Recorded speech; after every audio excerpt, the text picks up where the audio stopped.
Star Trek 57, M23, take 2.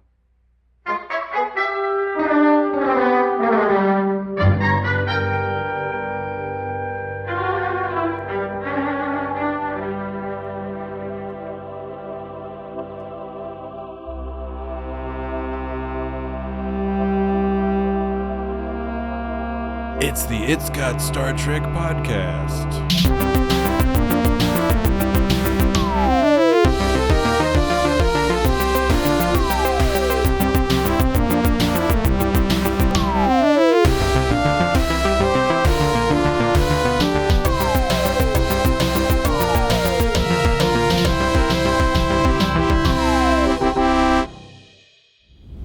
Do you remember the first day you came aboard this ship?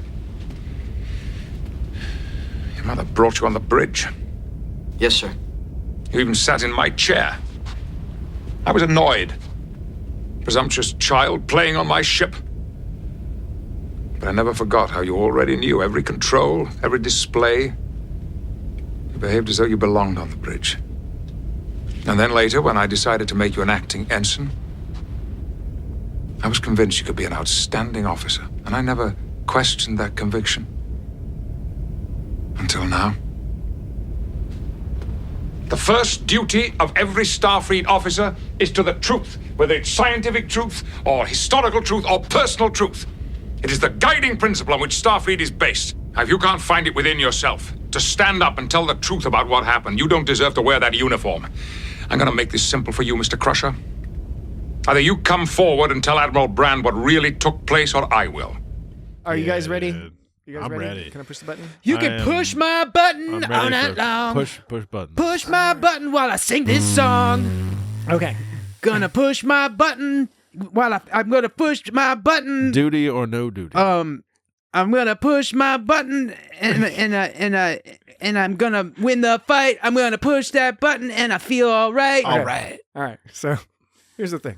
I say hi to I don't know why you're doing I say that. hi to my baby every time I say hi to my baby because she's looking fine. Are you ready to song? Push on my the button, podcast? push my button all day and night. I feel that you've misled me, Dan, It's the push my button song. because previously I had asked if you thought you were ready to start the podcast. Oh, I was born and ready. he said that he and was. you indicated that you were, Yep. but your behavior suggests otherwise. I keep them guessing. That's what makes me me. Keeping us And all guessing. you. All right. And them. You. Hey, Dan, I do have a question for you before we get things kicked off. What? Did you get a lot of funny clips out of this?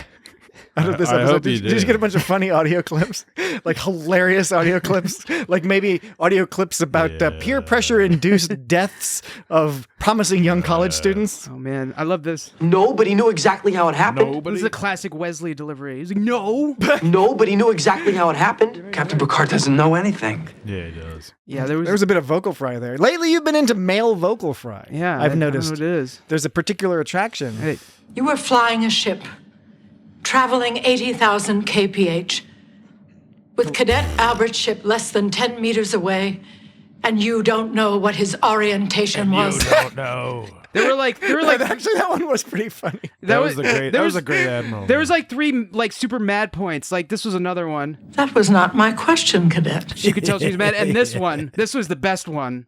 You choose not to answer. I love that one. Yeah. That's the greatest. He's like, what the fuck? All right.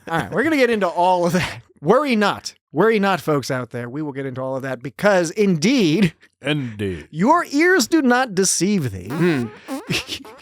You are Jesse with the fart noises. That's not fart. What is it? I'm just making. It sounds like fart. It's interpreted by some listeners as fart noises. Labial noises. You're labeling the labial noises. You're labeling my labial noises. You're It's a declaring. story I'd like to hear. You're declaring them not poopy farts, not whistling bum holes. Simply the physical sounds that they are. All right. No, There's no problem here. No problem at all. what I was trying to get at is that Your ears, audience, do not deceive you. They do not. The three voices you hear are collectively known. This guy and the other guy. Collectively and colloquially known as the It's Got Star Trek podcast. We don't know that. Yes, we do. We do know that. We do, Dan. We do that. Captain Picard doesn't know anything. Everyone knows Dan's here. He's a dude. Some people might know Jesse's here. I'm Patrick. I wasn't here last week. So yeah, you weren't here last week, but this week you're here. So weren't Jesse, here. Dan, and Patrick, It's Got How Star are you? Trek. That's what we're doing just fine, Dan. I'm pretty damn cranky, thank you. There's Booth. Who the hell are you? Booth B. So this This is week, an unhappy way to begin commencement.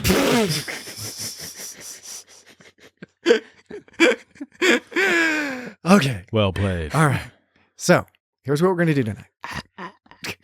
Tonight, No. yes, we will be. I don't think so. Yes, you. No, indeed you do. Indeed you do. I'm not certain. You may you may protest. Sud. We are about to begin discussing Star Trek: The Next Generation's The First Duty. What is your explanation, Mr. Crusher? And indeed, yes, I do expect. Forgive me, Dan, if I'm jumping ahead here. No, I know what you're gonna. I know what I you're gonna say. do expect that later in the show we will have a classic episode of Duty or No Duty. The most ever, in fact.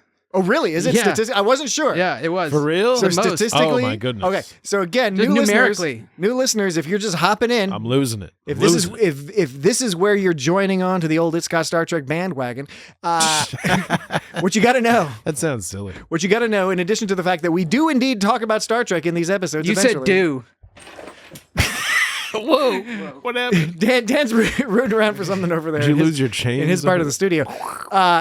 Dan has a regular feature. It's not every episode, but it's a regular feature called Duty or No Duty.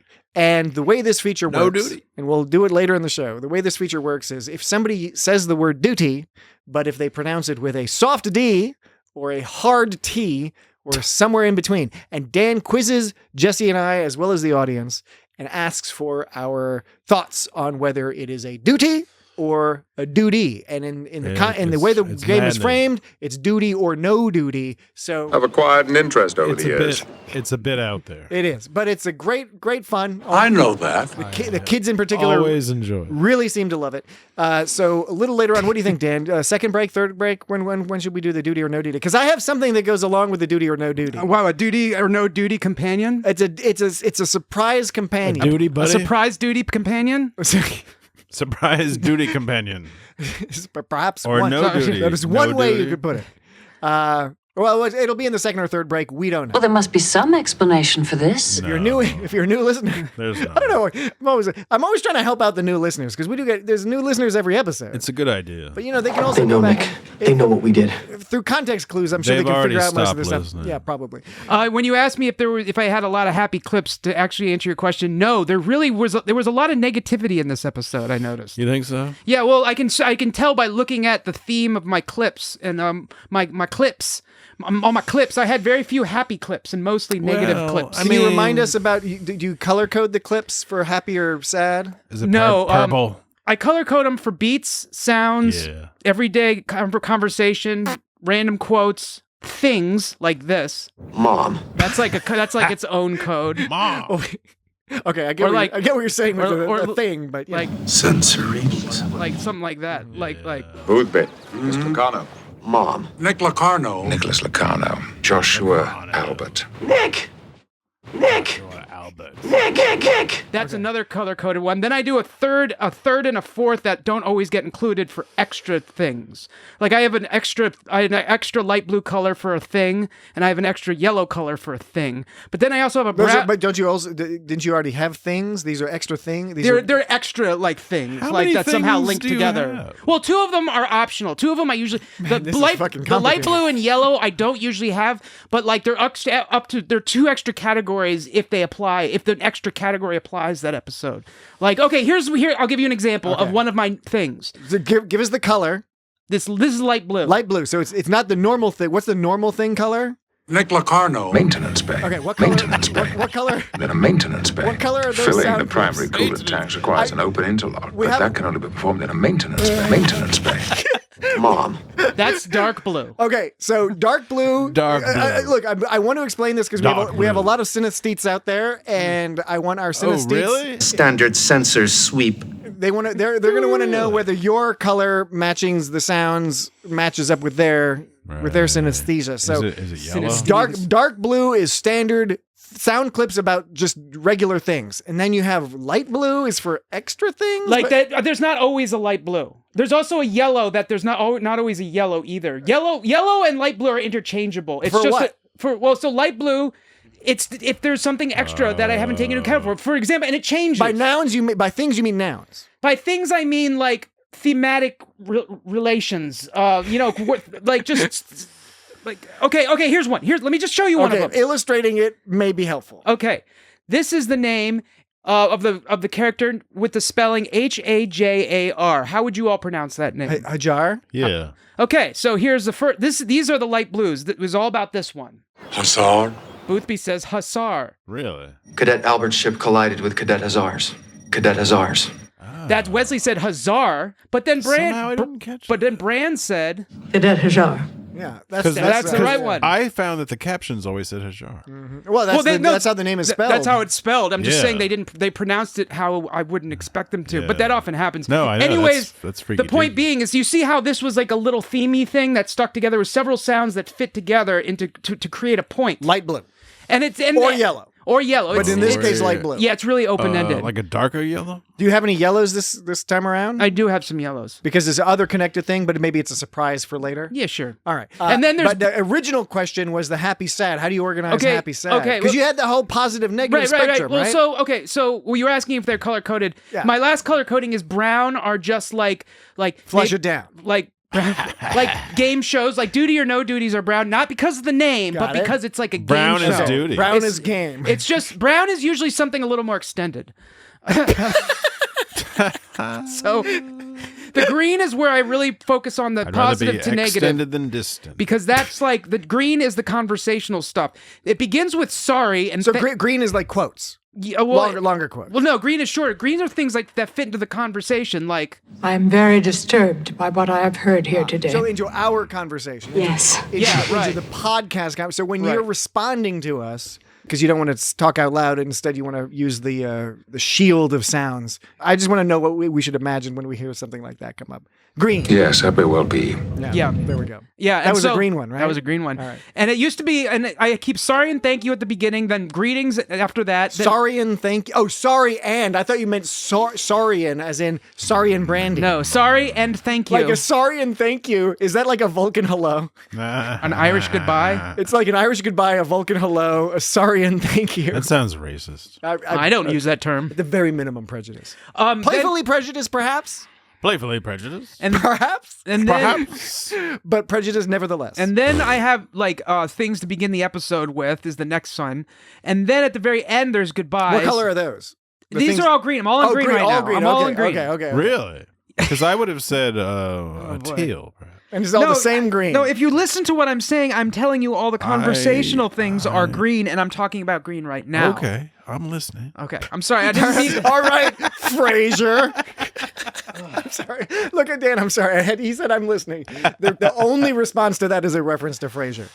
I gave you the color coding, which ended on brown. When I'm now talking about green, which is just things that fit in our conversation. I like green. It begins with thank you. It begins with I'm sorry's. It begins with thank yous. Then it has the greetings at the beginning of the episode. At the very end, it has the goodbyes in the episode. Next to the very end, it has some has just things in the form of a question. Okay, now we're into the positive negative part. In the very dead center. It used to be just from positive to comments to negative comments. Like, yes is really positive, no is really negative. Or like, that's wonderful is pretty positive, and that sucks is pretty negative. But I've now divided them into further groupings of positive. Sabotage? From positive to negative, it going from referring to it, referring to they, referring to me, and referring to you, and positive, negative to each one of those. And then depending on what's in the episode, I might even divide those further into like something positive, something relating to you. I might split into like things you are and things you plan on doing. But that I don't always do that. Okay. So You're like the Minotaur in the maze. like in that In the labyrinth. Ursula In the K. labyrinth. Don't bring this up because Ursula sorry, K. Le yes. Guin, Yeah. or is that her name? K. Le Guin? K. Le Guin? How How do you say her name? I don't know what you're talking about. Ursula K. Le Guin. Is that how you pronounce it? The author. Isn't that what you're talking about? The famous labyrinth? sci-fi author. Isn't there a Minotaur in her labyrinth? There's a lot of Minotaurs. I mean, the Minotaur in the labyrinth is an old it's an old one. myth thing. There's a lot of different. Oh well, And then I don't want to reopen the whole argument about maze versus labyrinth. Right? Yeah, we don't need Because to. that always causes. Well, I think you just did. No, I didn't. We're not talking about No, that. we're here to talk about We have already spoken. the first duty. We've promised this to our duty. listeners, and so we must do it. And I think the first thing we start Will Wheaton. when we're talking about the first duty, Will Wheaton. the first thing we must talk about, even before Will Wheaton, and even before our voicemail that we're about to get Ray to. Walston. Oh, I do have a few lists too, if we care. Oh, good. No, thanks for the reminder. All right, so lists coming up, duty or no duty, and voicemail from Grayson, which we're looking forward to. That's coming right up. But the first thing we have to discuss before all of that, Our first duty is the season 5 crazy font on The Next Generation. Is it? It's all like like swooshy. It has a trail or whatever. It has a trail, and they did that. Didn't they do that on Lower Decks? Yeah, they made fun of it, yeah, or they that didn't make fun of it. I They remember- honored it. we talked about that. I remember being a youth, being a young man, growing up. I don't. And and when season 5 first came on, and you saw, I don't even know if they did it all. 1992. I can't remember if they did it all throughout season 5 or if they sort of gave up on it halfway through. I can't remember, but I just remember being like both my mind being blown and within 2 episodes being like, I don't know that I like this. It's a little silly. And then they went back to the old regular thing after that. Yeah. Okay. Well, I said my piece on that. I thought that might generate more conversation, but I suppose. Well, what else is there to say about? So that's Jesse's indicator that he has nothing to contribute on that point. Yeah. Dan is stating clearly that he does not. I believe- never questioned that conviction. he has nothing Until else now. to say about that. Okay, Grayson. Yes, we have to listen to Grayson's voicemail first. So I will play Grayson's I've let voicemail. down everyone. I feel awful. I will play the voicemail and then we will respond accordingly. Yay! Hey guys, it's Grayson, formerly Hi. just a random weirdo who sent you overly long emails and voicemails, and now I wouldn't say I'm so. a random weirdo who happens to be Not a weirdo. fellow contributor to Isaac Brown's very bingeable podcast, Trek 365. In fact, I have a episode of Trek 365 coming up. I have several coming up, but I'm doing one on the first duty, which will air later this year in the fall, maybe. I wanted to drop in because in my analysis of this episode, I talk a lot about one guy who doesn't get a lot of mention when people talk about this episode, and that's Josh Albert's dad. And his line where he says to Wesley, "I'm sorry he let you down." And he's talking about his son, Josh, and it just wrecks me. It's like this father who's trying to make sense of something senseless. And it hits the same emotional note for me as Dear Evan Hansen.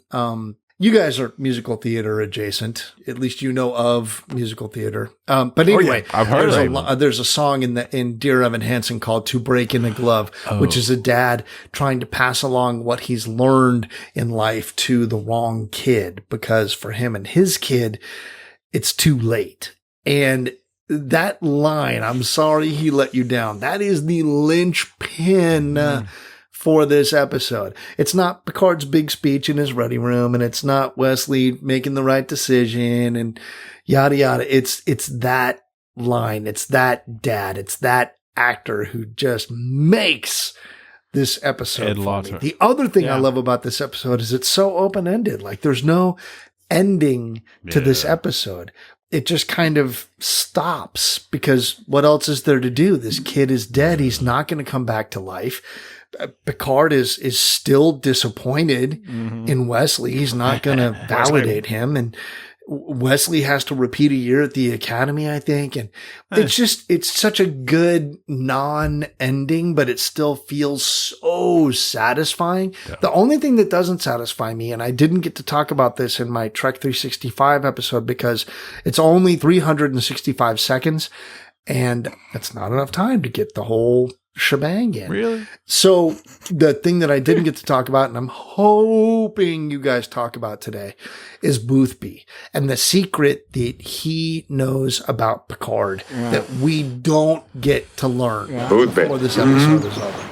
I mean, Picard did something that almost kept him from graduating, but Boothby saved him. And What was it? Yeah, right. Please tell me you guys are going to talk about this because I need to know what you guys think Picard did Maybe we'll in save order that to for later. almost get kicked out of the Academy before he became the captain of the flagship. What do you guys think that secret is? Okay, thanks. I'll be listening for you guys on Trek 365 in addition to where I hear you every Monday. Yeah, talk to you later. Thanks. Bye. Thanks, Agamus. Okay, so I actually had both those points. Okay, well, laid down. there's 3 points. Well, Bring there, it on, there was Dan. the Boothby, there was the shame, and then there was There's Josh Albert's dad, yeah. This is a shame. ambiguous ending, Commander ambiguous Albert. ending, and right, Picard's secret. Right. Okay, yeah. I'm sorry. I guess I had 2 of the. Yeah, I didn't have the Ambiguous ending. The ambiguous You ending. know what we'll yeah. do? We'll talk about it. We will. By the way, Grayson, we will. Excellent points. Will be. I believe we're intending. Yes. We are indeed intendant. We're intending to respond to each of these points. Why don't we respond to the ambiguous ending Sounds point? like my superintendent.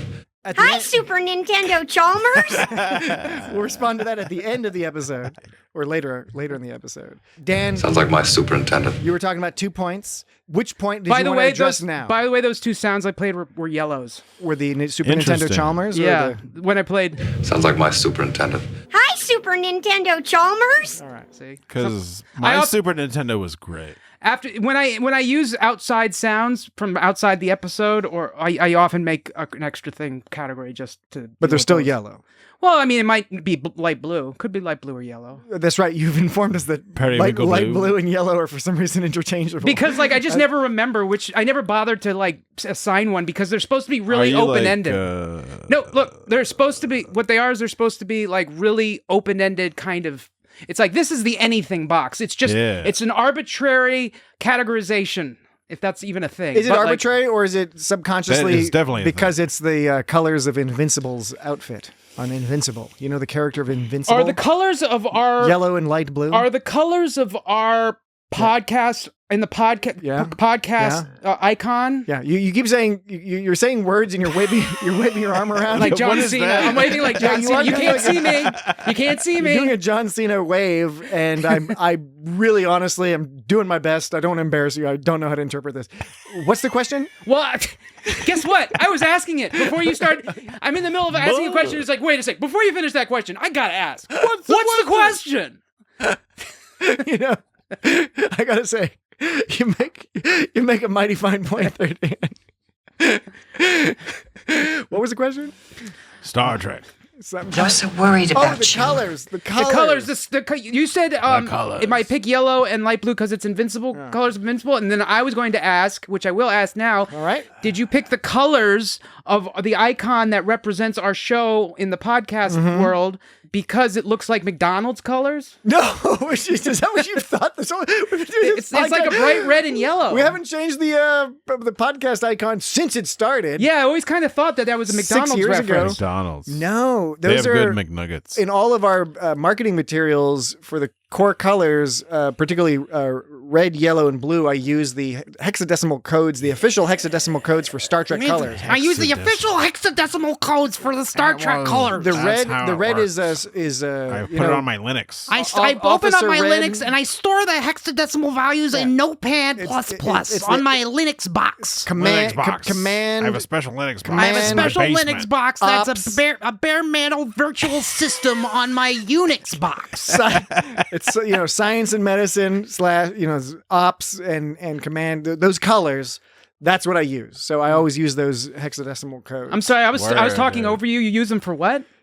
No, I'm saying I use them for the marketing of the podcast. Yeah, and I'm saying red and yellow. The source is not from McDonald's. Well, it looks like McDonald's No, because colors. it's not McDonald's red and it's and I not know you McDonald's like yellow. it, and I know you like McDonald's. I mean, I like McDonald's fine. It has a nice you product. used to I like- love McDonald's. I mean, no more than any other not true. If that shit is red-blooded, fresh, man. right-thinking American boy. okay. Well, I can't argue with your opinion on You're that. gonna, But you're gonna say you don't love McDonald's the same amount as me? I'm often disappointed by McDonald's. Well, But that's when a It McDonald's depends on the But when McDonald's. they It does make, depend on the It McDonald's. does. When they make a good burger, brought this up several times. I don't know if I brought it. Did you want to lead the conversation in this? No. direction? It just seems like No, you're I asking promise. a question about McDonald's colors, and now you're about to give a treatise.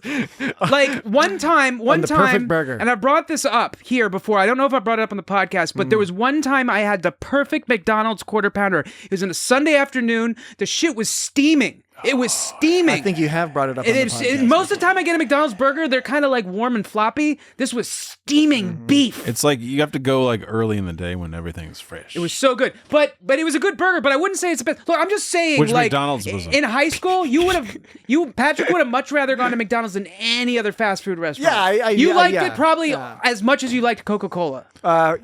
The McDonald's at like Graham Park is a solid McDonald's. Oh, yeah. That's the new name for that particular strip mall. It used to be Loman's Plaza.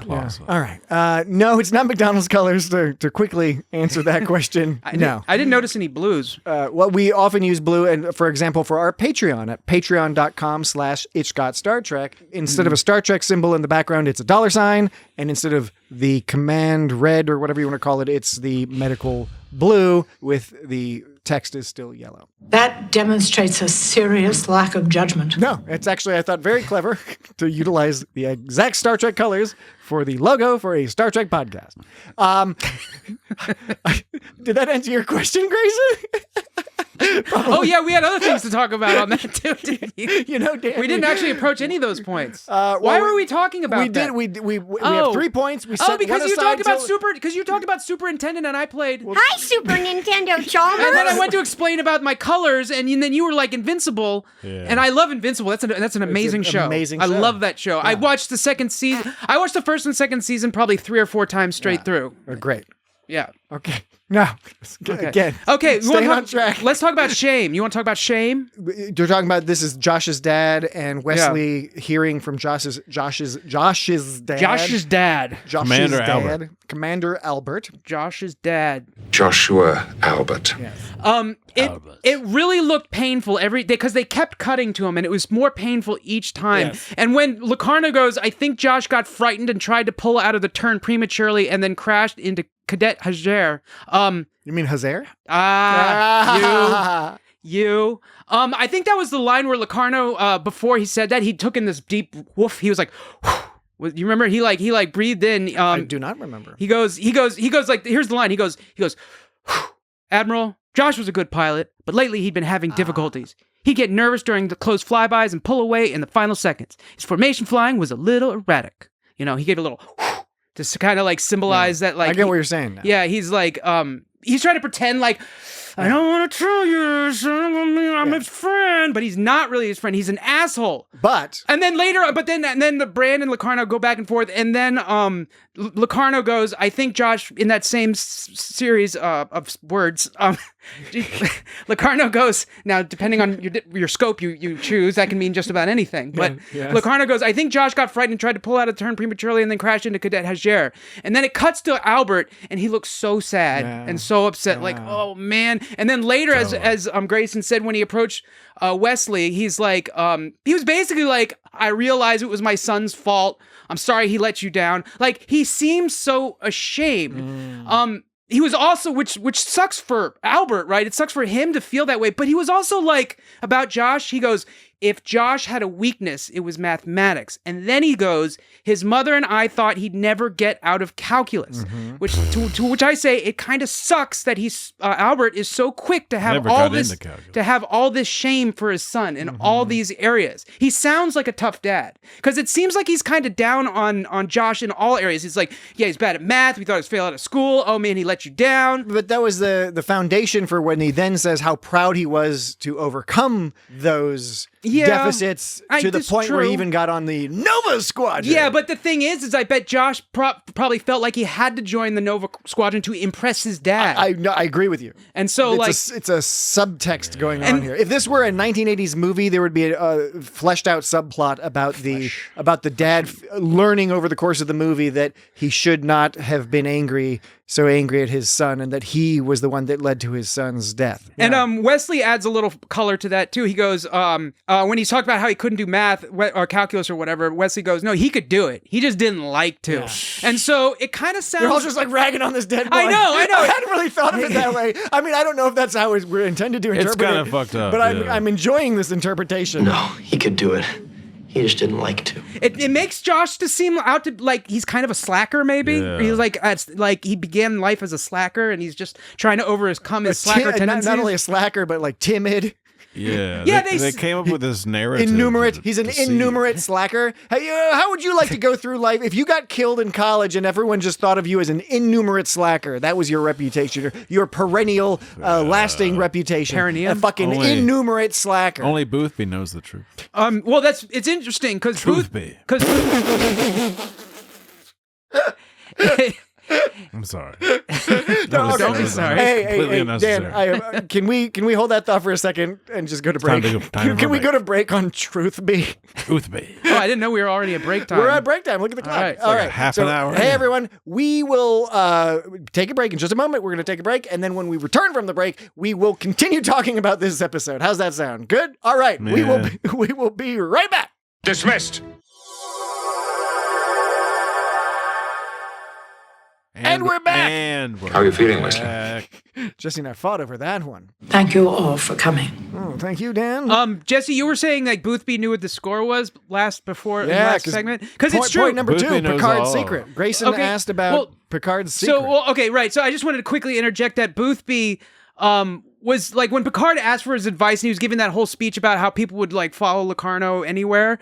Like, I get this feeling like Boothby knew, like, totally knew what was happening. Boothby was like, that dude's a shady motherfucker.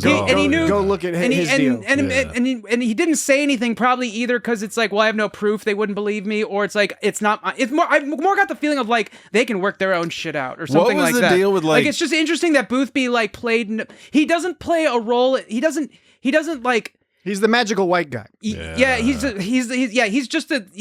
like, yeah, right. He knows shit. Magical wasp. He can tell you shit. He knows shit. He can tell you shit. He can boss people around. He's got enough power that he can like go up to Picard and say things like, right. What happened to your hair? Is Boothby like, does he actually exist in the same universe or is he like a trans-temporal sort of being? No, he's just, what are you talking about? I don't know.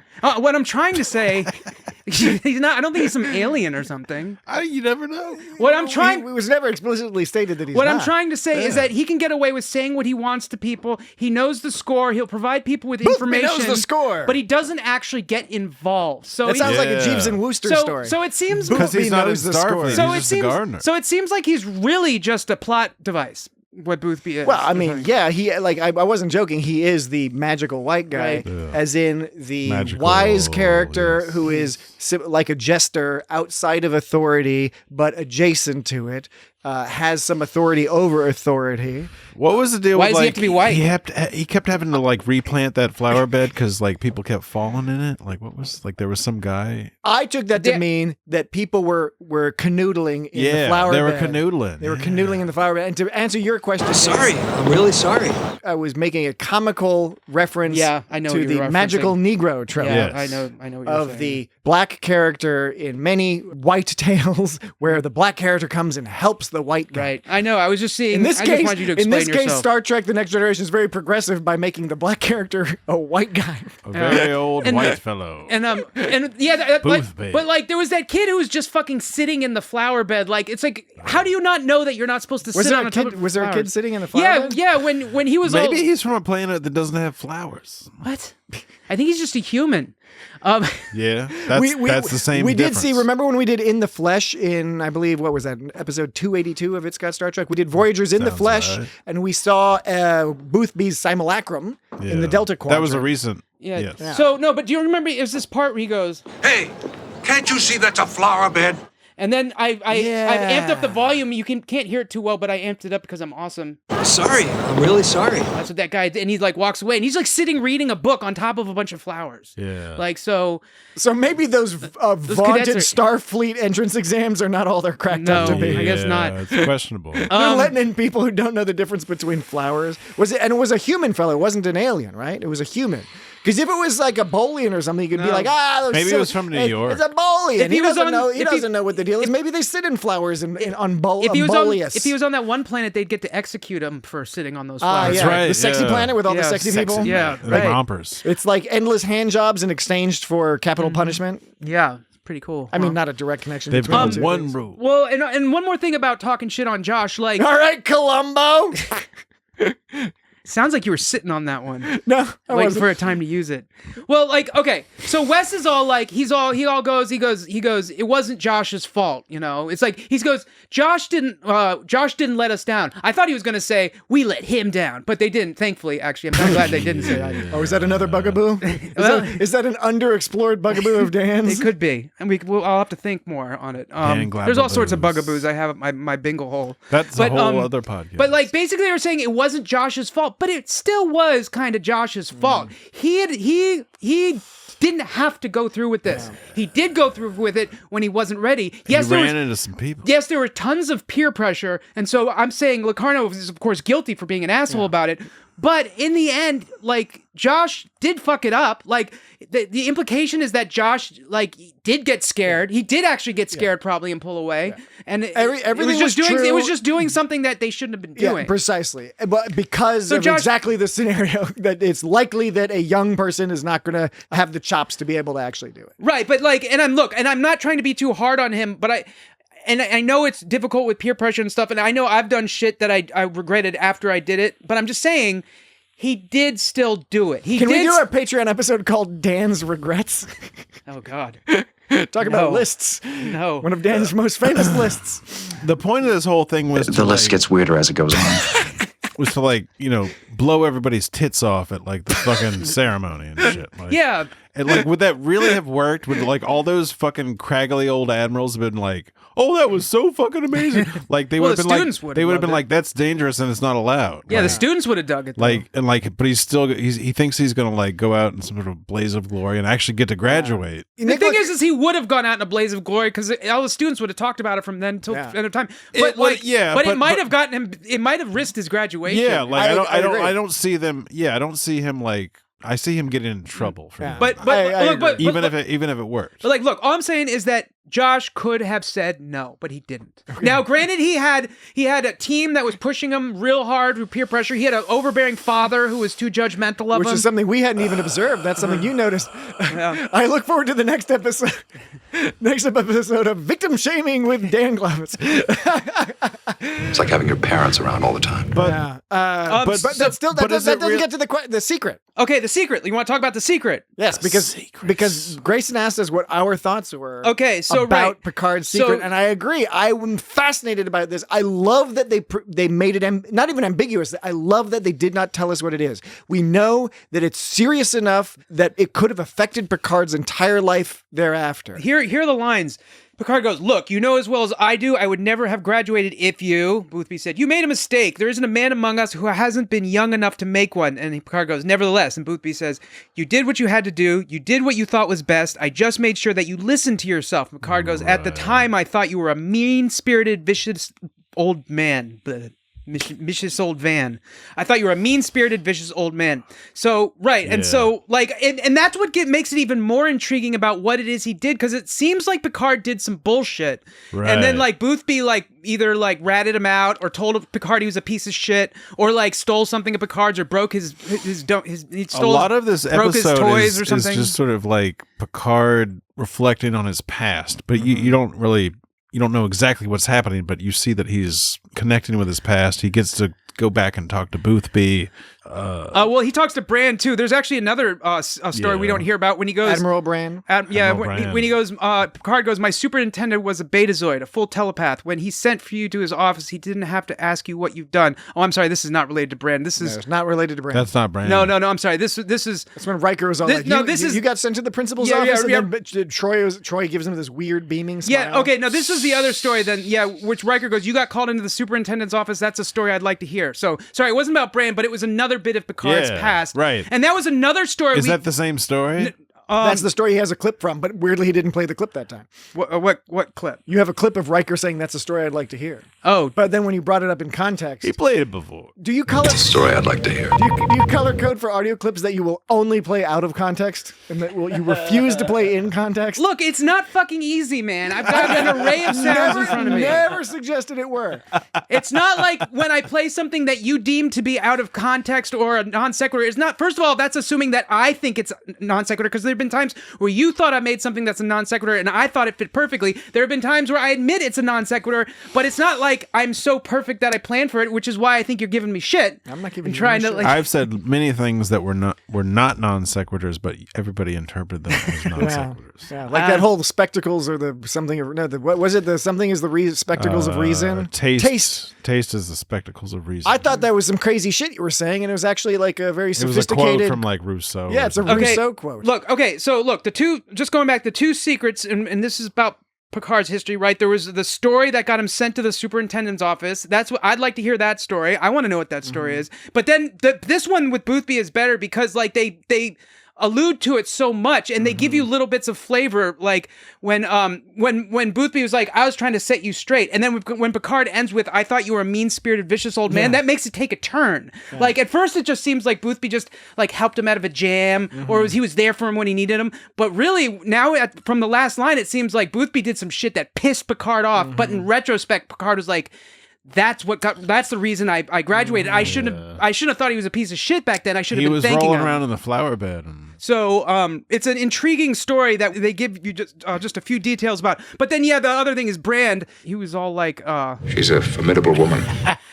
But that's kind of a coincidence though. They were going to meet Brand, but then they were talking about, do you know Admiral Brand? We've met a few times. She's a formidable woman. My superintendent was hey Jesse, how's it hanging over here? Okay, we should be arriving at Earth in 10 hours 16 minutes. Picard goes, please inform the Academy, Mr. Worf, and send my regards to Superintendent Brand. And Troy's like, do you know her? And he's like, she's great. And then it just so happens that she's the one that happens to call them. Yeah, that's kind of a coincidence, I would think. I mean, yeah, but they're headed there, and that's something when happened. That's when something happened, man.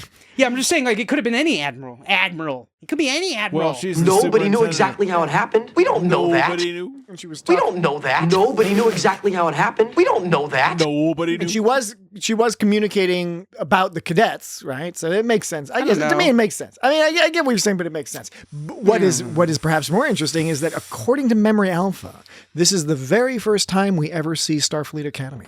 In San Francisco? We've heard it referenced many times since TOS. Did you notice? I think, Starfleet Academy is referenced many, many times, but it is not until the 5th season of TNG that we actually get to go see it. Did you notice that Boothby? We've seen Starfleet headquarters in San Francisco, but not the Academy. Did you notice the flag was at half-mast? It was. I have a note right here. It says flag at half-mast. Yeah. Presumably for Josh Albert. I know that. Oh, and the other thing is this episode was directed by Paul Lynch, but my brain kept thinking it was directed by Paul Lind. Oh, I was thinking you were going to say David Lynch. No, David Lynch would be funny. No, but I just kept seeing Paul Lind, and I've been watching a lot of Paul Lind episodes of Bewitched lately. Oh, yeah. If you want to see Paul Lind, there's a lot of great Paul Lind stuff out there on Hollywood Squares, for example, but he's really great on Bewitched. He got to you, didn't he?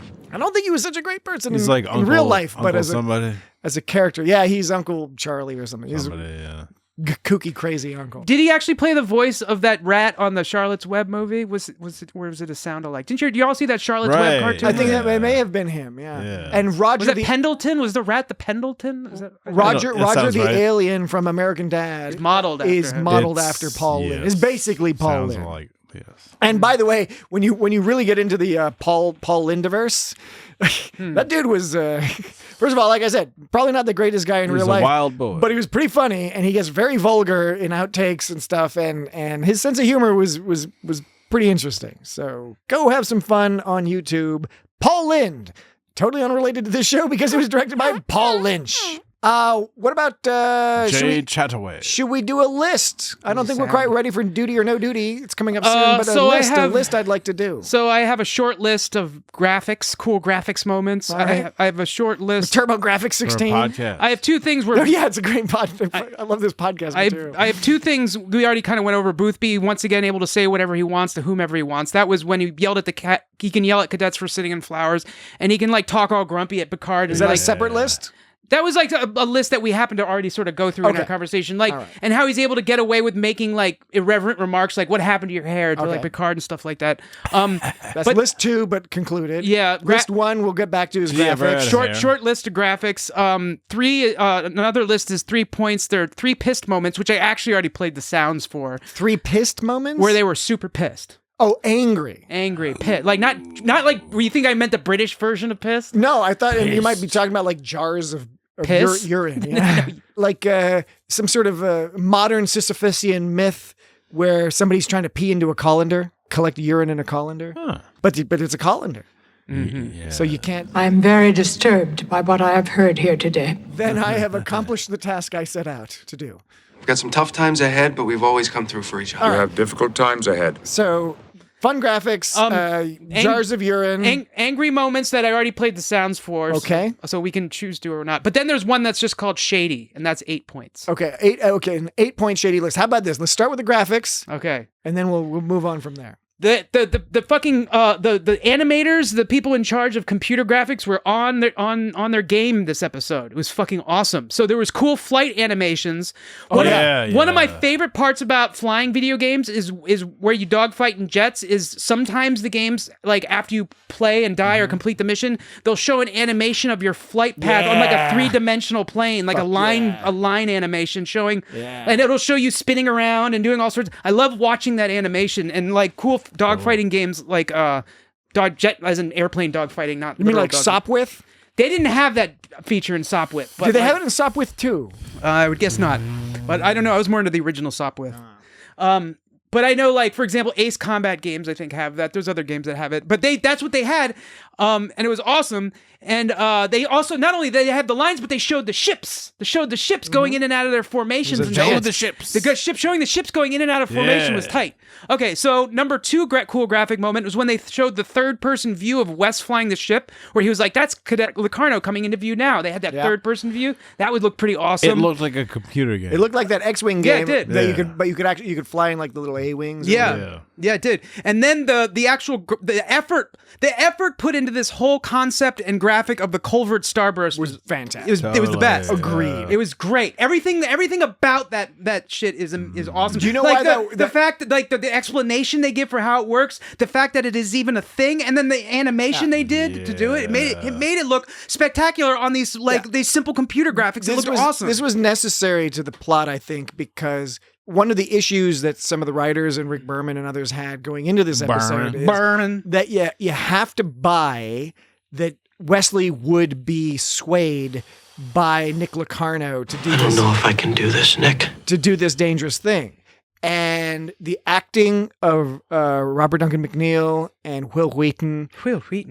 And all the others involved, that helps, right?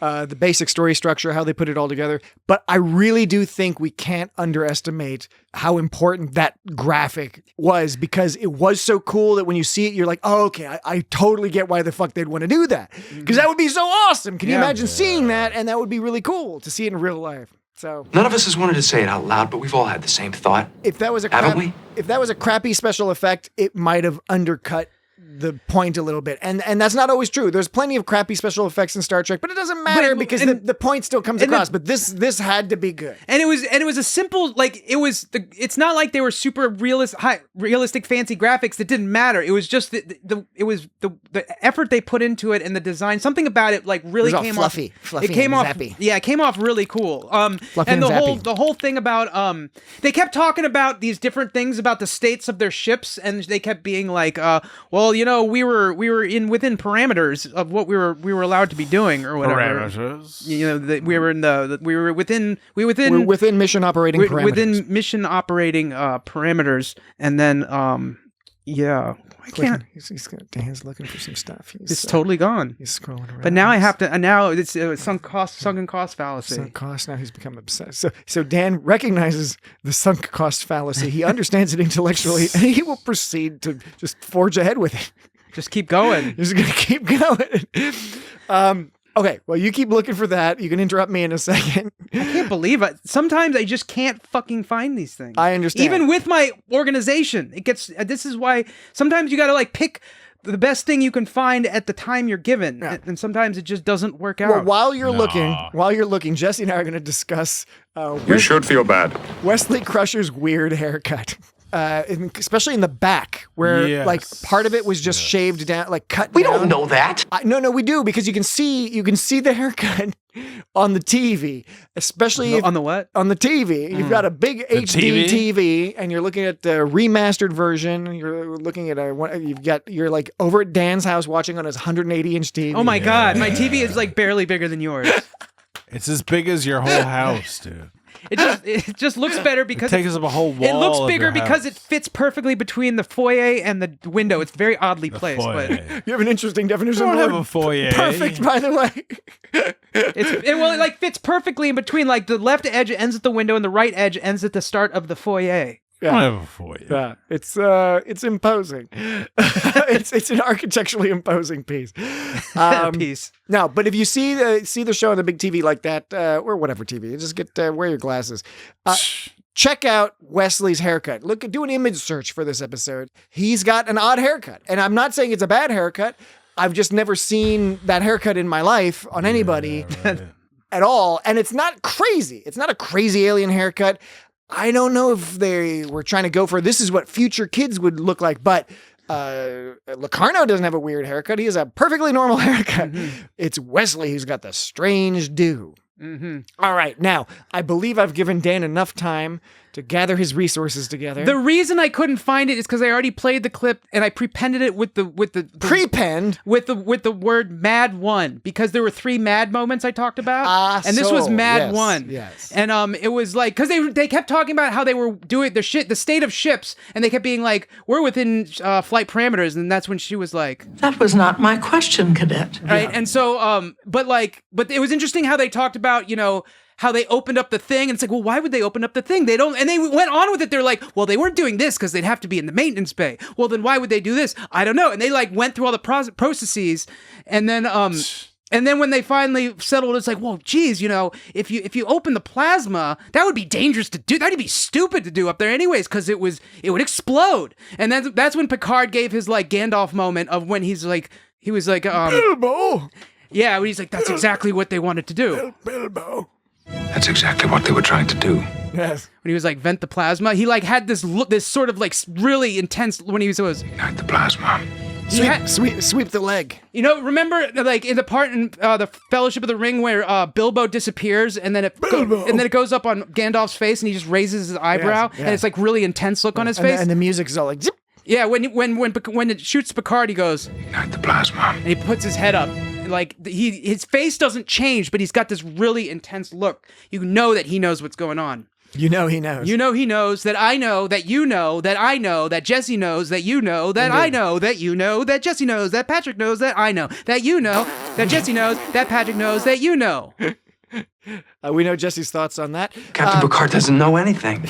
All right, shall we do a quick run through of the Mad moments? Oh yeah, we already did them, but I can go through them. I want to hear them in context. Okay, you hear them in context, says the Patrick of the man. Okay, number 1. It was when I just said when Bran goes, how do you explain the fact that the low apogee turn and round Titan was at least 2,000 kilometers closer to the moon than indicated in your plan? And Hajar goes, we were still within flight safety parameters, to which she goes, that was not my question, Cadet. And that moment she was super pissed. You could tell she's like, don't give me that lip. All right. And that's like the sound of a judge like thinking that the person on the stand is being like irreverent or just being a snide little snot or whatever, and it's a scary moment for people. Number 2, Bran goes, if you were flying on sensors alone. By the way, Satelk.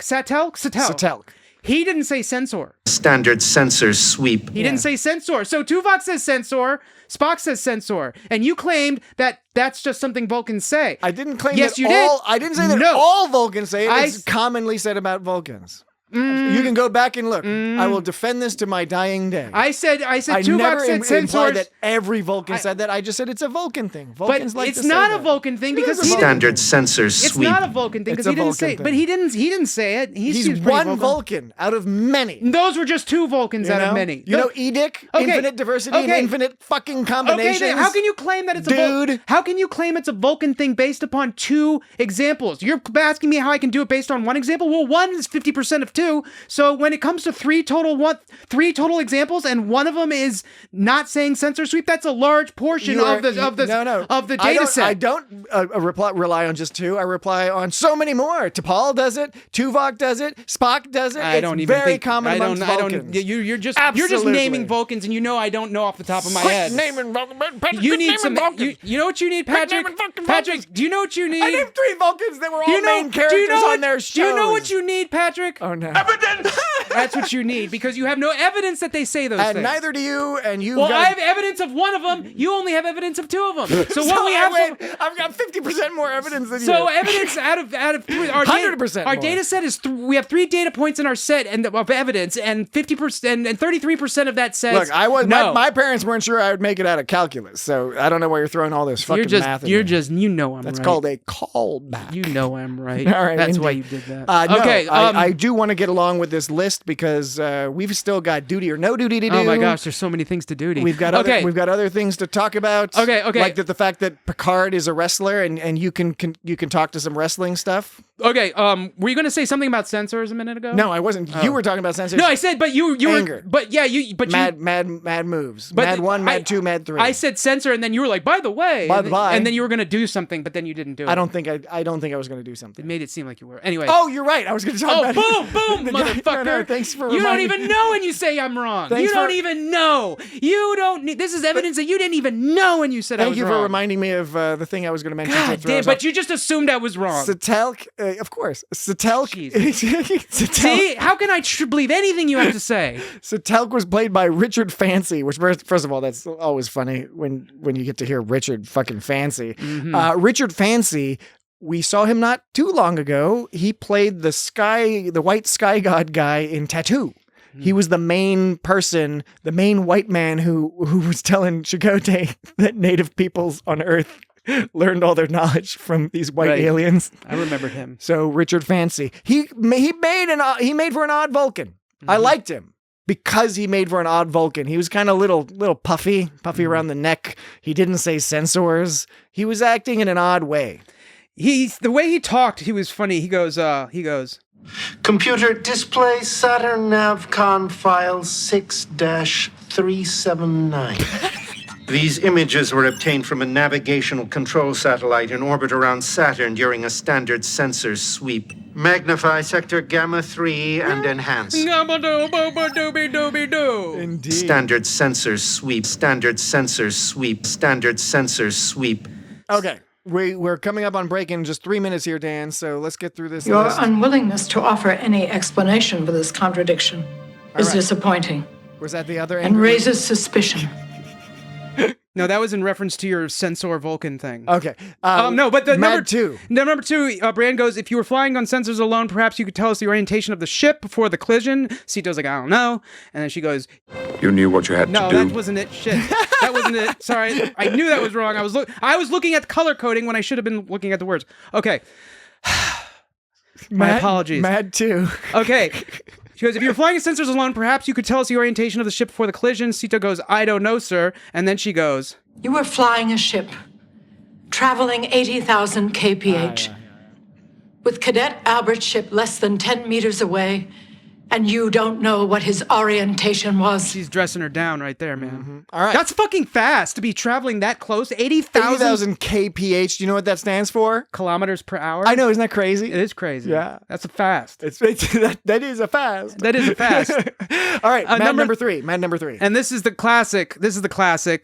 Wesley's, in fact, I will just play them back to back because I have that option to do that because I am an amazing person who can do all sorts of stuff. It's this part when Wesley goes, I choose not to answer, sir.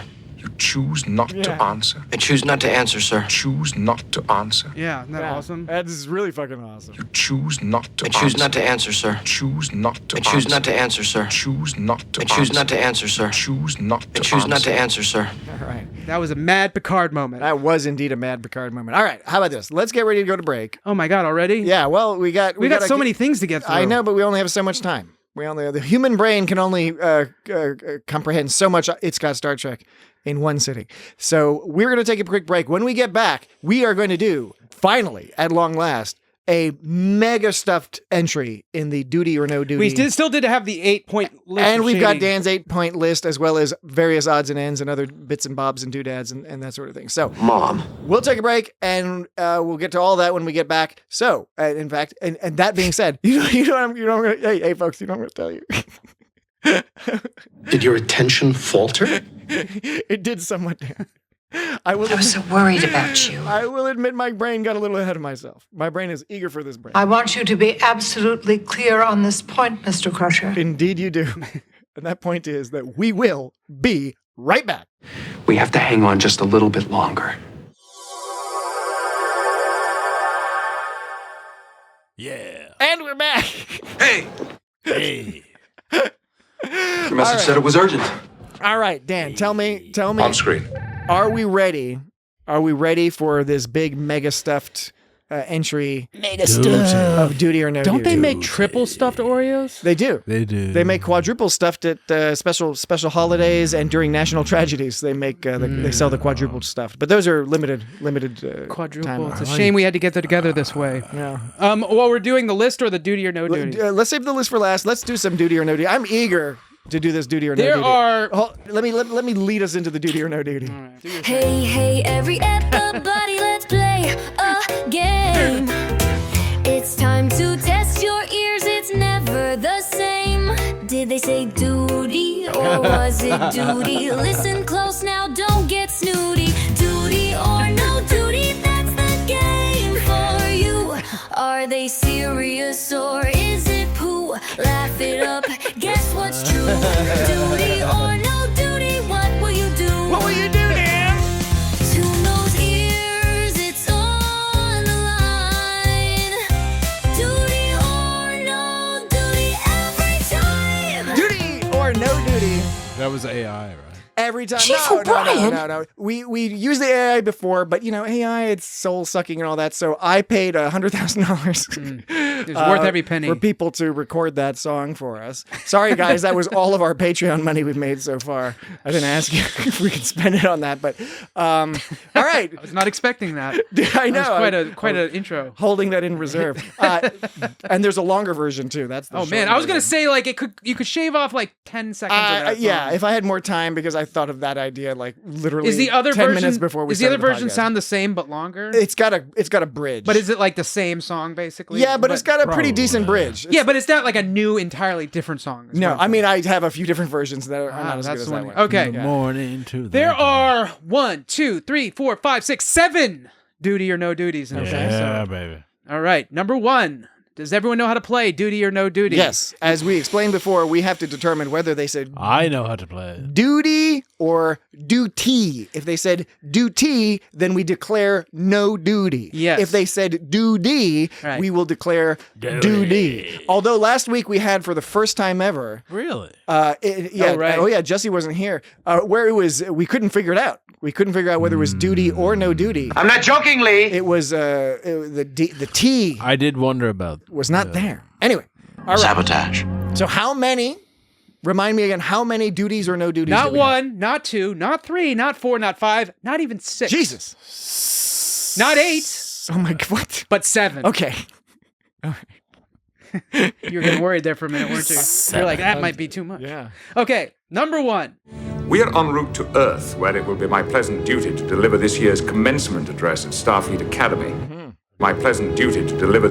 My pleasant duty to deliver. No duty. No duty. No duty. I let Jesse say it first because otherwise, okay, here we go. Dan sometimes There we go. accuses Jesse of just very saying, crisp. just agreeing with me. I apologize for that No last week. duty. I said I would try to do better in the future. But this one you agree, and I think, Dan, you generally agree when Picard says it, he enunciates his T's. Well, that was very clear. that was He's very from obvious. England. Yeah. He's got staccato And T's.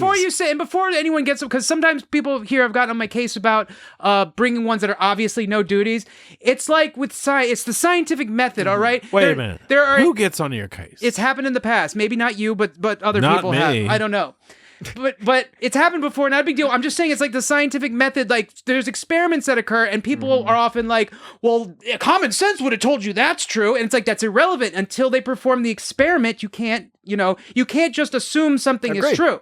And so that's why we have to, even though it seems obviously no duty, we have for science we have to play it out. I fully support you in this, Dan. I think if there is an incident It sounds beautiful. of a duty or no duty, it's our obligation. And certainly it's expected by the audience at this stage. If we were to not do it, in fact, sometimes you have missed it. Occasionally you've missed a duty or no duty, and there is great disappointment both on the podcast and in the wider world. If you have a metric of disappointment, a collective metric for the entire world, it goes up, even if it's a marginal amount, it goes up if you forget to do it. If I missed a duty or no duty, it must have been like, I must have been really off that week. Yeah. I don't been a remember. while. I don't It's been know. a while. You get them all. But no, there's been a couple. There's been a couple. I don't know. Yeah. I don't know. It's rare. I don't know. All right, well, let's move on to the next duty or no duty. That was very clearly No duty. No. Duty 2. The cadet should know that even after a tragedy like this, there are still duties to perform. There are still duties to perform. There are still duties to perform. Yeah. That's another no duty. No duty. Yeah. No duty. duty. Very nice. 0 for 2. Very nice tea. Are we 0 for 2 for 2 or 0 for 2? Well, it's a no duty. Oh, so it's an 0 for 2. I don't. Well, this But doesn't matter. But isn't it? But duty isn't it, or no? But duty. don't we want them to say duty because that's how it's? I don't, it No, doesn't matter. honestly, I'm agnostic as to. And to me, it's funnier when they say duty because Yeah, then if they say the duty, duty. it can mean both duty and it makes Right. you think of little poops. Little tiny poopies. Little Okay, tiny poops. so far no duties for both. Number 3. We were Nova Squadron. Nobody else could say that. And even after we graduated, we tried to get posted on the same duty. The same duty. The same duty. The same duty. That's a duty. I think that's a duty. Duty. Wow, we are all in agreement. I think with that's each other. that's a Licardo. Licardo. That's a big Locarno duty. Licardo. Did you say Licardo? Ricardo. Whatever his fucking name. You say like Robert Picardo? Is that what you're trying to say? Ricardo. Ricky Ricardo? Locarno. Lucy, what did you is do? it? It's Locarno. Picardo. Jean-Luc Locarno. Jean-Luc Picardo. So we got 2 duties, or 2 no duties, and this last one was a duty, unanimously duty. decided. Okay, number 4. The first duty of every Starfleet officer is to the truth, whether it's scientific truth or historical truth or personal truth. The first duty. Yeah. I mean, Well, that's what I nice- remember what I said about yeah, the scientific it's- method. Nice yeah. staccato It's- duty. Picard, I think what will be interesting but is if you we should- ever come across a you- Picard where he's sloppy. Sloppy Picard, and he's like, duty. Duty. Duty. Now, if he were a Cockney Picard, if he was all like, Duty, isn't it? your first duty's to the truth. Right. It's to the truth, bruv. He's from Yorkshire. Your first duty's to the truth, What bruv. would you duty? What would you duty? What would your duty? duty? Duty. What would you duty? Duty. Good on ya, duty. It's got a good duty. So I say no Duty duty. or no duty? Jesse, what do you say? Yes. Duty. No. Okay. You both answered it No incorrectly. duty. What? No duty. Well, yeah, Jesse means no duty. Yes. And what do you mean, Patrick? No duty. Okay, gotta Yes. use the words. This is like All Jeopardy. right. So far, I think we're all in general agreement on all of Yes. these. No No- controversies thus far. Number 5, still alive. He got to you, didn't he? Picard told you some big story about duty and honor. Duty and honor. Duty and honor. I think Locarno is a duty guy. He's a duty guy. He's all about the duty. He's all about that's a At least definite thus duty. far. Okay, the next 2 I decided to combine into one because they happen so close to each other. Okay. Now, wait, okay, hold on. Momentary This is 6 and 7. momentary orientation and explanation for us. So this is 6 and 7? Yeah, but I will play each of them separately, but I'm going to play the initial one with them together. Okay. Because is that how it happens in the episode? No, it's just they're so in the episode they just happen to be so close to each other that Okay. it just made more sense. We'll this listen way. and trust that it'll make sense. It'll make sense in the end. All right. Okay. So far we all agree which are duties and no duties. Here's the 6 and 7. We're Starfleet cadets. We have a duty to the truth. What about your duty to your friends? We have a duty to the truth. What about your duty to your friends? We have a duty to the truth. What about your duty to your friends? We have a duty to the truth. What about your duty to your friends? We have a duty to the truth. What about your duty to your friends? We have a duty to the truth. What about your duty to your friends? And then short. We have a duty to the truth. That's the first one. Duty. No duty. Wait. We have a duty to the truth. That's duty. No, that's Wesley, and he's a no duty. What do you say, I think Jesse? Locarno is a duty. I promise I won't get mad. What do you say, Jesse? I'm going to play it again. We have a duty to the truth. I hear T. Yeah. No duty. That to me is a clear duty. We have a duty to the truth. Duty. He says duty. No, he says duty. He does not say duty. Duty to the He truth. does not. Okay, here comes the controversy. There is a crisp. Yes, Wesley Crusher is speaking more like his mentor, Captain Not Picard. even close. You can't say that this We have a duty to the truth. is anything close to this. My pleasant duty to No, deliver. it's not as clear. There are still duties to perform. The same duty. But he's young. He'll The learn. first duty. See, listen to that. The first duty. We have a duty to the He'll truth. get there eventually. Wait. He's not there yet, but he will get there eventually. Listen to the difference here. The first duty. We have a duty to the truth. That's duty. No, it's duty.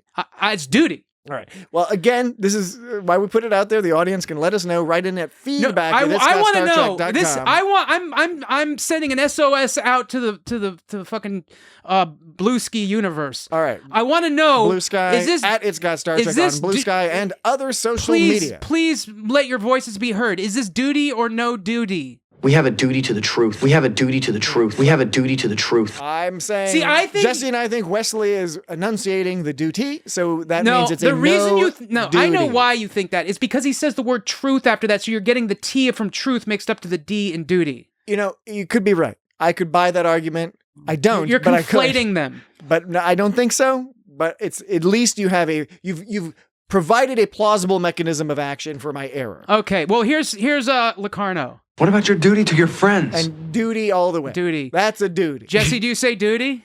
Duty. Jesse says duty. Awesome. What about your duty to your friends? All right, so we agreed on 6 out of the 7 of them. Yeah. And actually, that's pretty good considering there were 7 and we often disagree. Right? That's a pretty good track record. There's a that bonus. time. There's a bonus one actually. Ooh. Listen closely, both of you. Jesse, listen closely. Yes. Stayed after class. Got a tutor. Tutor or no tutor? Oh no! Oh no! All right, play it again. Stayed after class. Got a tutor. All right, well, I'll play it. I'll play it closer to the thing. Hold on. that's a tutor. Stayed after class. Whoops, wrong way. God damn it. And you mean tutor as somebody who farts? Yeah, exactly. That's actually tutor what I mean. Tutor or That's, no tutor? I'm glad that you were able to be in alignment with me about This that. is a tutor, and I'm enjoying. Got a tutor. I'm enjoying the fact that it's inversing. That's what you know what I mean. Yep. It's the inverse of the T and the D, because in this case, got a tutor. The poopy sound is the T sound. Yeah, it is. It's interesting point. Ah. Got a tutor. Yeah. It sounds like he's saying it's no tutor, which would be tutor. Yeah, it's a tutor. So it would be no tutor. No, this is it. No. It's not tutor. That's what I'm saying. The inverse is that this is tutor or no tutor. See, so okay, you're approaching the game differently. You're saying the game should be tutor or no tutor. Yes, and in this case, it's a tutor. But in the game of tutor or no tutor, it's a no tutor. Yes, but it shouldn't be that game because in duty or no duty, and please, so you say it has to refer to. Please, audience, put up with this for a second. So you're saying the name of the game has to refer to whether it is poop related or not. Exactly. Okay. You got me, buddy. You got me. Good. All right. So that was the inaugural game of tutor or no tutor. Tutor or no tutor. More to come. Now maybe if anyone ever uses that this word. Can be like some kind of recursive thing, like when we mention the name of the game, if somebody is sloppy with mentioning the name of the game, tutor or no tutor, when it's supposed to be tutor or no tutor, then we can play tutor or no tutor when someone says tutor or no tutor. Indeed we can. And we shall. And we'll have to make a whole new theme song for that. So... Okay, so holograms. That was that, and let's make a few odds and ends before we get to just a crazy idea. Get to your final list of eight something or others. I forget exactly what it was, but I was. Where would I stay? I remember it was a list, and I remember there was 8, and I remember my brain attached a tag that said I was really excited to hear it, but I forget exactly what the details are beyond that. So, but we'll get to that. I don't get it. Well, no, we will get. I don't get it in a second. You don't get it.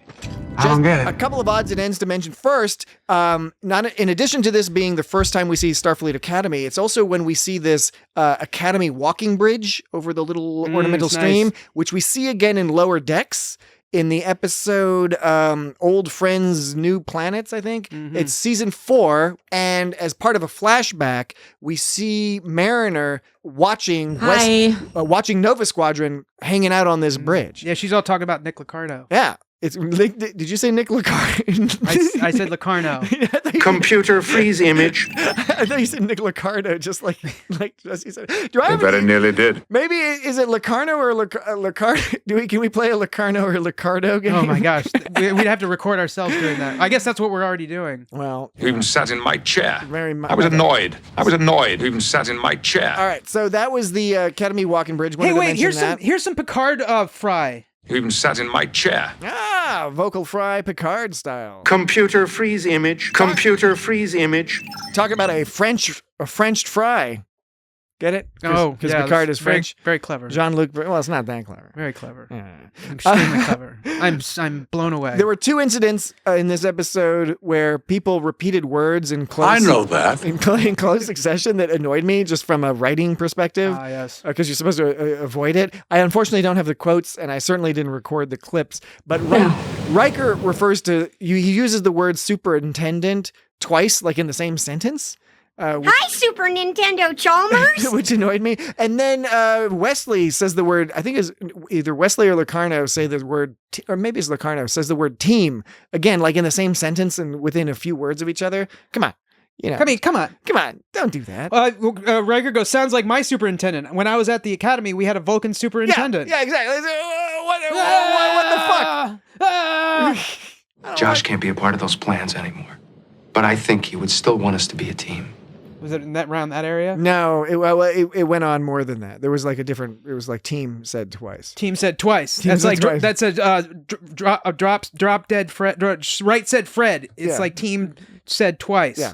While you're looking that up, sexy for my butt. We do get to see at least a little bit of Geordi and Data hanging out and doing data analysis. Right. Was not the main focus of the episode, but I always love seeing them just the way they stage the scenes when they're standing next to each other and they're all like just bantering, clever banter as they're solving problems. All they do is they just wish the best would happen when they're working together, getting things done, being super useful, and they're just happy to find truth is all, you know. Yeah. Geordi and Data finding truth together. Do you think Picard's secret has anything to do with his wrestling career? Like, the reverse body lift? Yeah, because it was a Ligonian. Do you know who the Ligonians are? Are they big? No, that's the Code of Honor people. They are big, but remember that horrifyingly terrible TNG episode, Code of Honor? Awful episode. I'm surprised we haven't talked about it yet. Maybe your algorithm will pick it up for us sometime soon. But anyway, Ligonians are from Code of Honor. So he wrestled one of them. But I wasn't sure because, Dan, you wrestled. I did. So I don't know. You get up to some shady business that might get you thrown out of school if you're on the wrestling team? Well, I don't think anything. No, I mean doing a reverse body. Oh, on the wrestling team, unless Picard was taking drugs or something, like it's like performance enhancing drugs. Would it be really funny? like we imagine Picard encountered some sort of moral dilemma similar to what Wesley's gotten himself into by some not so great decision making. But wouldn't it be funny if the secret that Boothby know about Picard is that Picard was like juicing on some sort of space steroids. Space roids. It was like a sad story. Like there's nothing redeeming about it at all. It's hard to like in wrestling, you're allowed to do all sorts of horrible things to your body as long as you're not taking performance enhancing drugs. Like it's encouraged to like take diuretics and run with plastic suits on and all sorts of things that give you heart attacks. But so unless he was taking performance enhancing drugs, I don't know. I don't know. But anyway, so okay, how about this? So there was this line in the transcript where the transcriber editorialized. Picard goes, this is when Wesley got injured and he was talking to Beverly. Who, by the way, Beverly just kept trying to worry about her son and Picard kept telling her to shut up. I know. He kept being like, it was a little weird. He was like, Beverly, he's going to be fine. fine. He's going to be fine. Beverly, he's going to be fine. We should ask Jessie from Crusher Convo what she thinks about this. He should have just let her get her worries out. Representation of Crusher and Picard. You're right. It was a little. He was trying to be reassuring, but it was more like trying to very male. Yeah, it felt like just don't worry about it. Yeah, it felt like he was discouraging her from feeling emotions. Well, it was just funny because he's like, okay, so here's the deal. Your son was in a horrible space accident. He got second-degree burns over a huge chunk of his body, and they're putting skin grafts on him. Why are you freaking out? And she wasn't even freaking out. She was just like, I'm a doctor, and I'm just talking doctor stuff. She did a great job of looking in shock that whole episode. Yes. And especially... Yes, and when I agree. And the part where poor Beverly was like, talking to Wesley, she's like, well, the data must be wrong. You wouldn't have lied. And then Data was all like, I'm never wrong. That's not what I meant. Yeah, but you liked it. I did. when she was like, the picture must be wrong. You would never lie. Like, either A, she was in denial about her own son's ability to lie, or it was some kind of secret mom guilt trick. Do you think it was a mom guilt trick to try to get Wesley to admit that he did wrong? No, she believed him. She believed him. 100%. So she was playing it as she couldn't believe her magic little boy would do something wrong. Yeah, so she did. And he was embarrassed and annoyed almost. What Will Wheaton did really great in that scene was the simultaneous, like, he was upset because he didn't want to disappoint his mother, but there's also that little tinge of, Mom, I'm an adult, I can do stupid shit. Right. You like, I'm allowed to do stupid shit, almost like a bitterness that she wouldn't permit him the capacity to make a mistake, which is very... I've let down everyone. It's very frustrating when you're known to be a genius. We don't know that. We knew it was prohibited. All right, we knew it was dangerous. We've only got so much time left, and I definitely want to get to your list. Okay, I just wanted... The reason I brought up that second-degree burn part is Picard goes, he had second-degree burns on his chest and multiple fractures of his right arm, but he's going to be fine. And then the transcriber on Chakotea.net, in parentheses, wrote, curses, mutters the transcriber whose hopes had been raised by the teaser. Like, as in, like... That's fascinating. The transcriber wanted Wesley dead. I know it's jokingly, but, like... Where does this, like, hatred of Wesley come from? I understand that, like, I know it's a joke, but it's just like, come on, it's not, I don't understand. I think there was some real dislike of Wesley by certain segments of the fandom growing up, in particular because I think the intention was, oh, look, here's this young character. Maybe young people will identify with Wesley, but then... I was annoyed. He's a super genius, and he solves all these problems. Like, I think a lot of young people had trouble identifying with Wesley because... He even sat in my chair. They weren't... You're not like, oh, I could use math to solve this problem that none of these other people could solve. I always liked Wesley. I think I was more annoyed by him as a kid than when I older. But I never hated Wesley. But the way I played these lines already, but the way he delivers this, nobody knew exactly how it happened. We don't know that. I don't know. It's a little excessive. It's kind of like it's funny. Yeah. It's funny. Real quick, I want to say I like the Wesley's tricep straps. I want one of those things when he was trying to work out his triceps. And I noticed that Picard and Beverly, when were all shaded out, when Wes was like, "Leave me and Nick alone so we can talk shop" or whatever. They played the upset music, the mystery music, and that's when everything was violin. It was a creepy. All right, let's get to your 8-point list. Okay, let's shoot through these 8 points. Let's shit right through them. All right, let's shit through number 1. Okay, shady. Brand, how do you explain the fact that the low apogee turn Titan was at least 200,000 kilometers closer to the moon than indicated in your plan? He goes, we were still within flight safety parameters, sir. That was not my question. Okay, we already went over that, but that was a moment of shadiness. Yes, agreed. Number 2, Sito said that she didn't see the collision because she was flying on sensors alone, which makes no sense. Shady. That's shady point number 2. I mean, they have a window. Yeah, right. They have a window, right? Yeah. So it's super shady. It's shady for a couple reasons. Number 3, let's say Sito was flying on sensors. Then why didn't she remember the orientation of his ship before the collision? Yeah. As Brand pointed out, they were traveling 80,000 kph after all, within 10 meters of each other. Or just make some shit up. Yeah, make some shit up. Yeah. I bet, that whole part where it was like, Wes, you don't have to lie. You just don't have to. Like, come on, everyone knows what a lie of omission was. And it wasn't even a good lie of omission because he was like, we weren't in the formation before the crash. He's like, technically it's true. Yeah. It's like there's a Mitch Hedberg joke about that. Like, I used to do drugs. I still do what I used to do. Right. And it's like saying like that's like saying like, well, I didn't. I went to sleep. That's like saying it's a childish. Yeah, it's like saying response. It's like saying I went to sleep right before the maneuver. Yesterday I did. Yesterday I went to sleep. I didn't lie. It's just, it doesn't make any. It's like very It's the best example I could have thought of. It's a good example. Anyways. All right, number 4. Number 4. Nick Locarno said Josh was being less than awesome, and Nick let him fly anyway. Yeah, it was. My note here has is Locarno throwing Josh under the space bus. Space bus. Space bus. Space bus. Coast to coast. Number 5 is a follow-up, and he didn't report it to anyone. Yeah. He did not report it. He let him do it.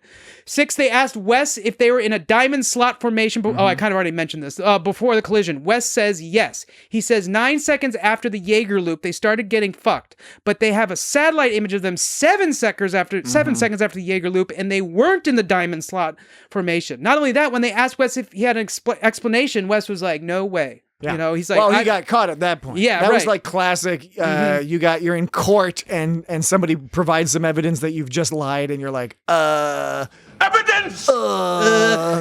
He later tried to rationalize his response to Picard by saying... Is this part of the same number? Yeah. Which number is this? 6. 6. He later tried to rationalize his response to Picard by saying that he wasn't lying and that they were in a diamond slot formation before the crash.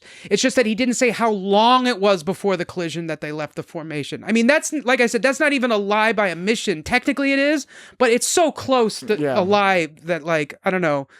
Number 7. Oh yeah, the example I gave in my what I wrote down is a drunk driver could say that they were sober before they drove, when in actuality they were sober earlier the week. Yeah. You know, but I used to be sober. Yeah, right. Anyway, number 7, starboard. This is Geordi and Data. Starboard power flow was fluctuating, even though it was within limits. Fluidic pressure on landing struts were low. Who knows why? Coolant interlock was open right before going around Titan. Weird, but what the fuck? You usually only do that if you're performing a check on coolant levels, but he wasn't doing that. Also, you can only fill the primary coolant tanks in a maintenance bay. The only other reason you do that is if you were going to purge the plasma exhaust, but that's too dangerous. That shit would ignite. Oh man, that's... Sorry, it's just very obvious at this point. I'm reading what I'm saying. Yes. Wrote. I'm not even trying to hide it. Honestly, it hadn't even occurred to me that you would be trying to hide the fact that you were clearly reading. I know.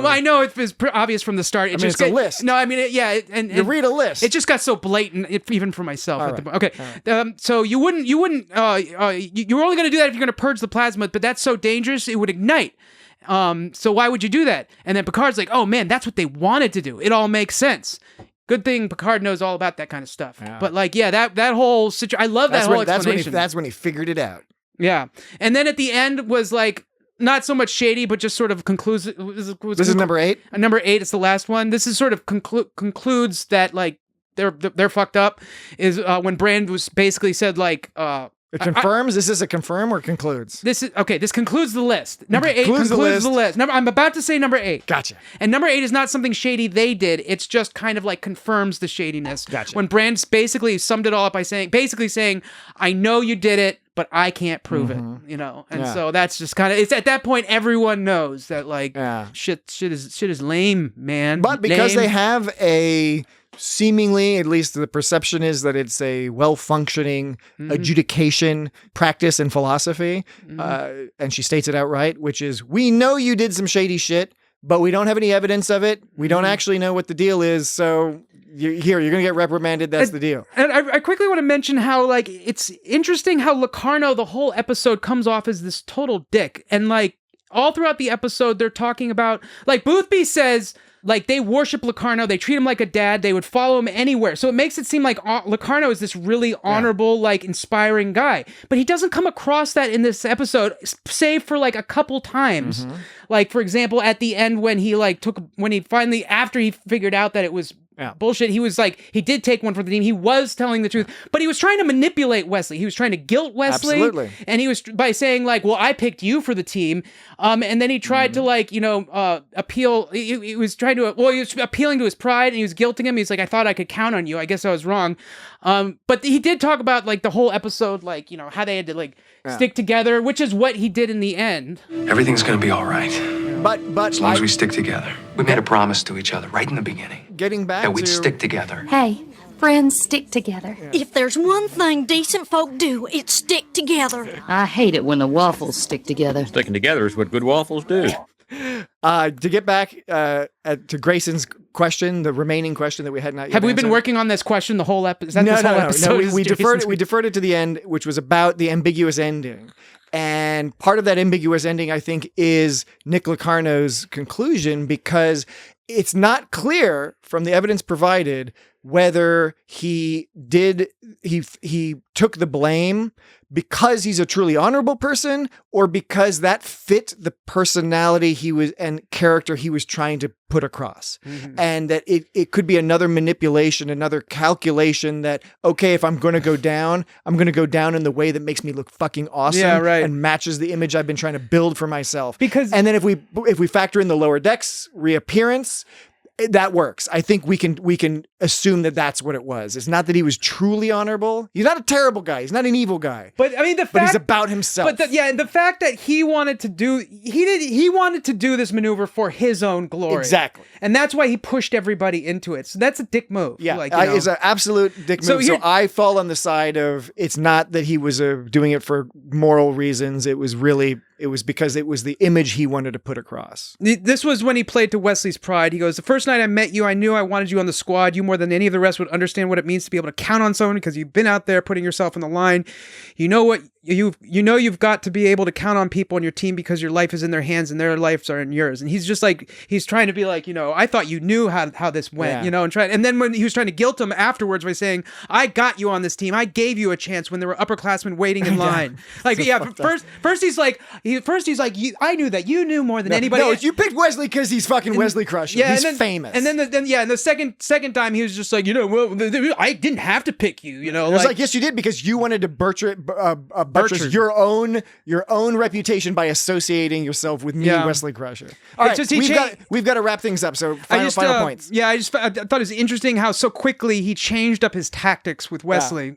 First trying to master manipulate. First trying to appeal to his pride. Second time trying to like guilt him by attacking him verbally, basically. Yeah. Fucked up. Pitosporum.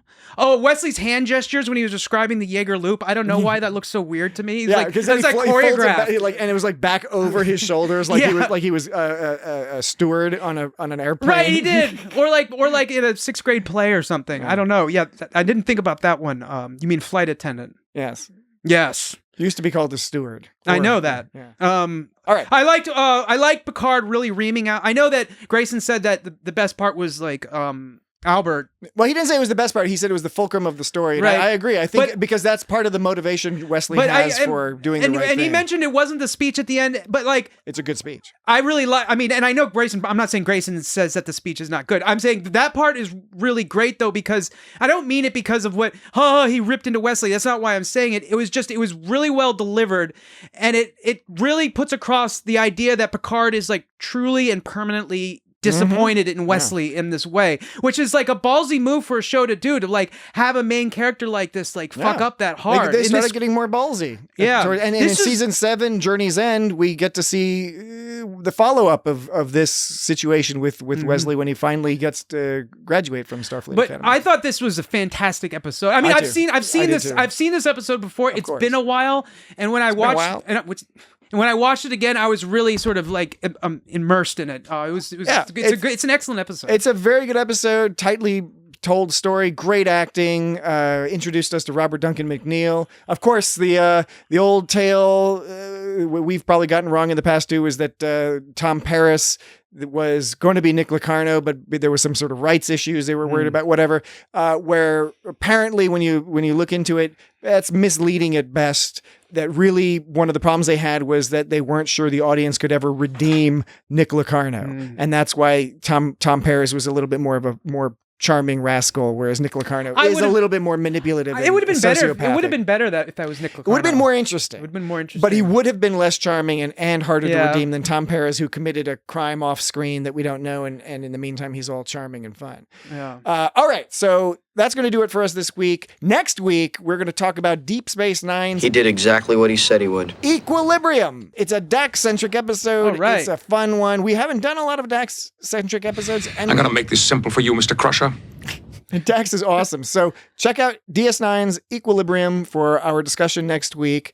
And in the meantime, if you want to find us on social media at It's Got Star Trek, websites, itsgotstartrek.com. I mean, come on, this is all easy. You can figure this all out. Please, if you can, subscribe to us on YouTube. You don't have to listen to us there, but subscribe to us on YouTube. We're trying to build up our subscriber base there. Calm down. You can find us at It's Got Star Trek, as you can guess. Facebook, Blue Sky, Mastodon, all that stuff. Find us wherever you can. Now I complained about people using words in too close succession. Now I've used the word find too frequently. I mean, you get a pass because it's conversational. It's harder to avoid when you're talking on the fly. We're pros. We're professionals. You did what you had to do. You did what you thought was best. That is fair. All right.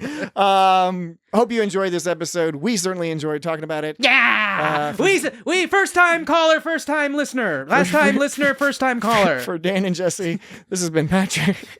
And that has been It's Got Wait, this has been for Dan and Jesse, this has been Patrick? Is that what you said? That's what I said, and it makes total sense. No. It's Got Star Trek says goodbye. No. I want you all to know that leading this team has been the high point of my years at the Academy. Mr. Locarno has been expelled. Who's been? Jean-Luc Picard, class of 27. I know that. What happened to your hair?